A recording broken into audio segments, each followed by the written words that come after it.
Always remember, Manong knows. With BCRemit, sending money to the Philippines is as easy as 1, 2, 3. First, download the app from the App Store or Google Play Store. Launch the app and click the sign up button to get started. Enter your email address, create a secure password, and click Create Account.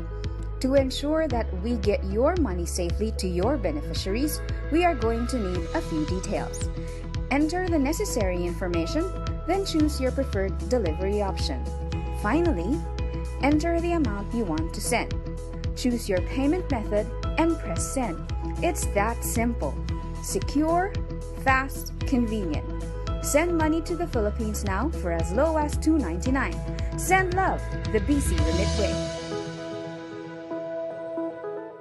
My name is Arnold. I'm a charge nurse in emergency department. I'm also working as a nurse, as a professionally qualified nurse in the Army.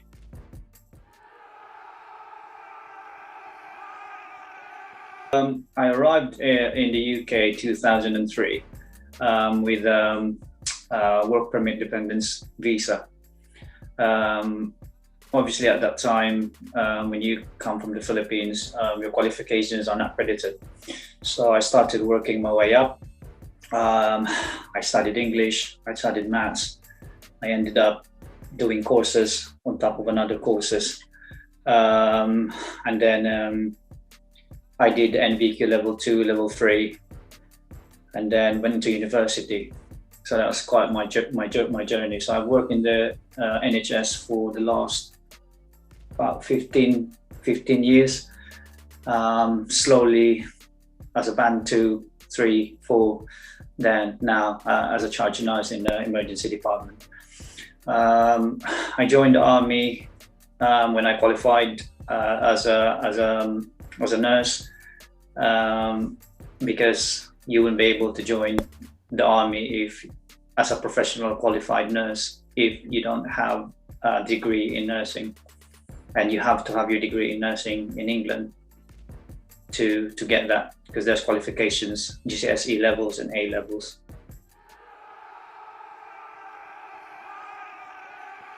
The main objective of the Army nurse is pre-hospital care. This depends on where you are assigned. You might be in the conflict zone or in a peace treaty zone. It's not that you're going to be looking after casualties. You might be looking after civilians as well, and or various age.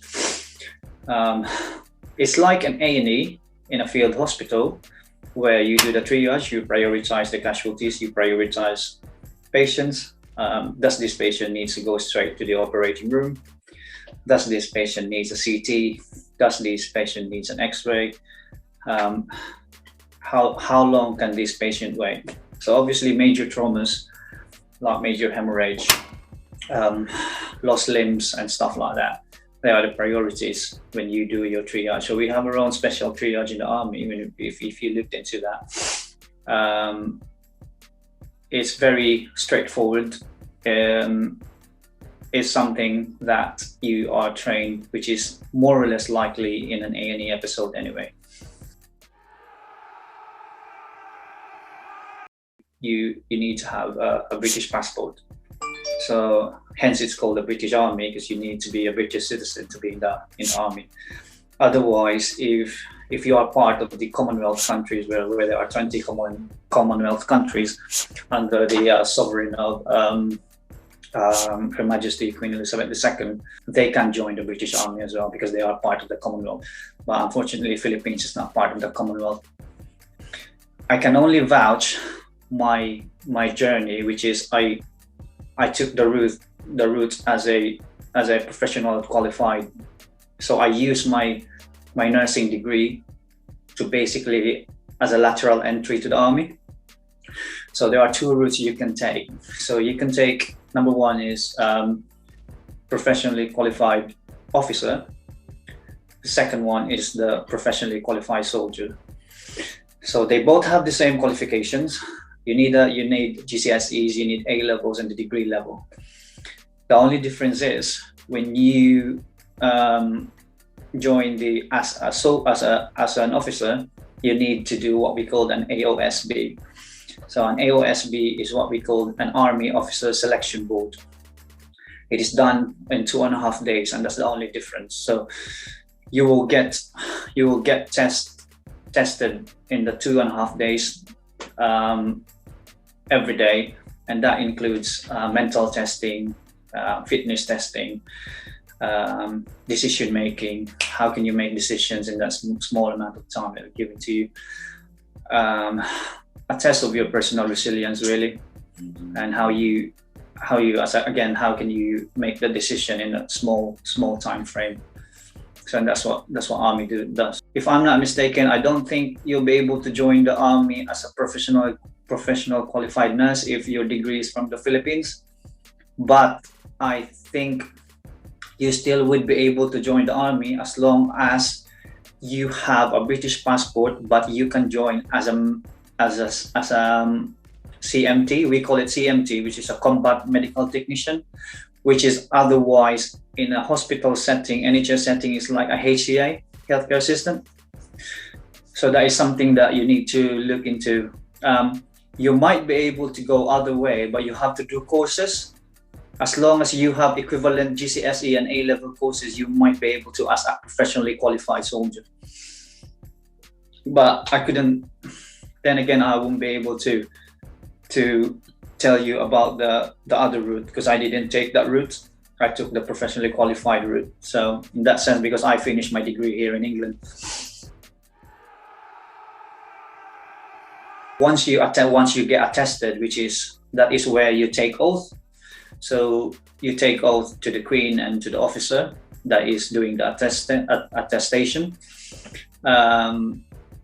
You will get £300 in bonus, but that is taxable. On top of that, money-wise, you need to finish your Alpha and Bravo phase 1 training. You'll get another £1,000. When you're done your phase 2 training, you have another £1,000, but they are all taxable. But yearly, we as a reserve, because I am not regular. So there's a difference between a reserve and a regular. So regular is basically, that is your main job. So my main job is I work as an A&E nurse. So my part-time job is an Army nurse. So when you are a reserve, you only committed to come 27 days a year. So 27 days a year, that's 8 hours per day. If you manage to get that 27 days a year, you will get a bounty, what we call a bounty. So a bounty is a tax-free cash, which will be given to you by the Army. To start off with, if I'm not mistaken, is about £460 tax-free. But then every year that goes up into 1,000, and that goes up.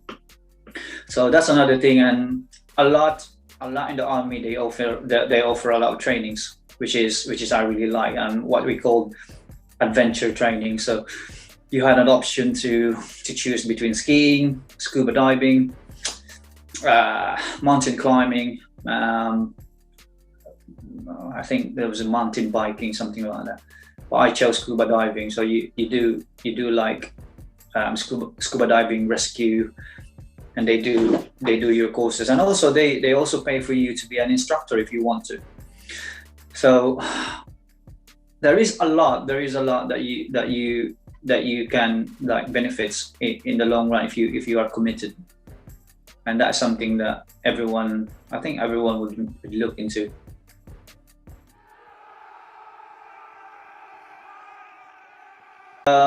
If you looked into the legislation, there is what we call an Army Covenant.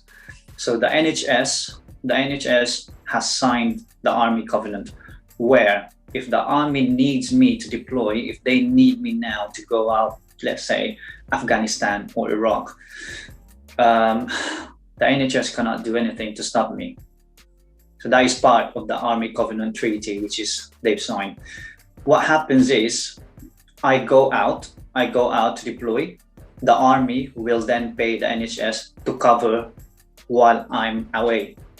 So basically, I still keep my job when I come back. My dad, first of all, my dad was in the army. He was in the Philippine army, and he was an officer. So my dad was a retired colonel in the army. And when I was young, that was always been my inspiration to be in the army, but that didn't happen. And this opportunity came when I finished my degree. The army was hiring in our university, so I took that opportunity when I was still at university. Also, being in A&E, it is more easier to work when it comes to trauma rather than when you're working on a different field. However, I would just like to make this clear, but the army doesn't, as long as you're a nurse, it doesn't matter if you don't need to be an A&E nurse. So it doesn't matter if you're a renal nurse or surgical nurse, medical nurse.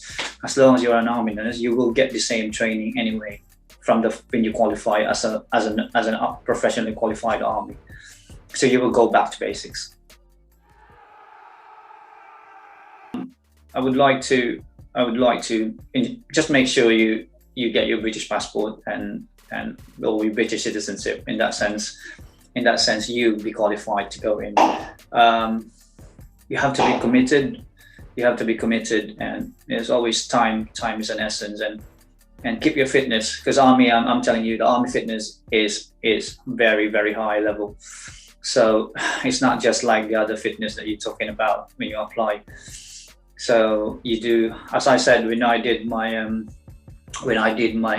selection board, you do the fitness. You include that 2.5 days is included the fitness, but it's not just the fitness. It's just the stamina and mental awareness of that.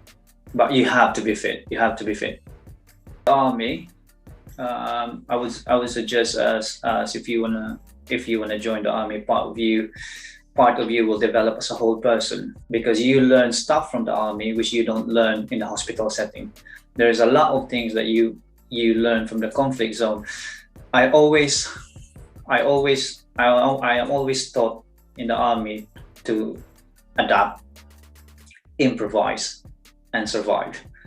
So every day, that's what we need to think. So, and these skills you can use every day, wherever you are, whether you're in the hospital settings, whether you're in your house, when you are in the conflict zone. Just learn to adapt, improvise, and then survive. Always remember, Manong knows.